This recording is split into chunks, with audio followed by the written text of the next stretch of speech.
പണ്ട് സ്കൂളിൽ പഠിച്ചുകൊണ്ടിരുന്നപ്പം സ്കൂളിലെ ലഞ്ച് ബോക്സിനകത്തിലെ ഒഴിച്ചുകൂടാൻ പറ്റാത്തൊരു താരമാണ് നമ്മുടെ ഉരുളക്കിഴങ്ങ് മെഴുക്കുവരട്ടിയല്ലേ. ഇന്നും അതൊക്കെ തന്നെ ആയിരിക്കും, അറിയില്ല. അതെങ്ങനെ ഉണ്ടാക്കുന്നതെന്ന് വേഗം ഒന്ന് നോക്കിയാലോ.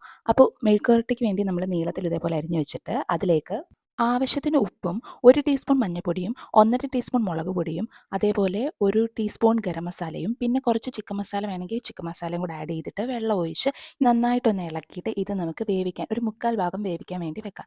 ഇത് വെന്ത് കഴിയുമ്പോഴത്തേക്കിന് നമുക്ക് മാറ്റി വെച്ചിട്ട് ഒരു പാൻ എടുത്ത് കുറച്ച് എണ്ണ ഒഴിച്ചിട്ട് ഈ എണ്ണ ചൂടാകുമ്പോഴത്തേക്കിന് ഈ വേവിച്ച് വെച്ചേക്കുന്ന ഉരുളക്കിഴങ്ങെല്ലാം കൂടെ അതിനകത്തേക്ക് ഇട്ട് നമുക്ക് ഫ്രൈ ചെയ്തിട്ട് എടുക്കാം. അപ്പം ഇതാണ് നമ്മുടെ വീട്ടിൽ സിമ്പിളായിട്ട് ഉരുളക്കിഴങ്ങ് മെഴുക്കുവരട്ടി ഉണ്ടാക്കുന്നത്. സിമ്പിളായിട്ട് നമുക്ക് ഈ ഉരുളക്കിഴങ്ങ് മെഴുക്കുവരട്ടി വീട്ടിൽ തന്നെ ഉണ്ടാക്കിയെടുക്കാം. കൂടിപ്പോയ ഒരു 15 മിനിറ്റേ ആവത്തുള്ളൂ നമുക്കിത് ഉണ്ടാക്കിയെടുക്കാൻ വേണ്ടിയിട്ട്.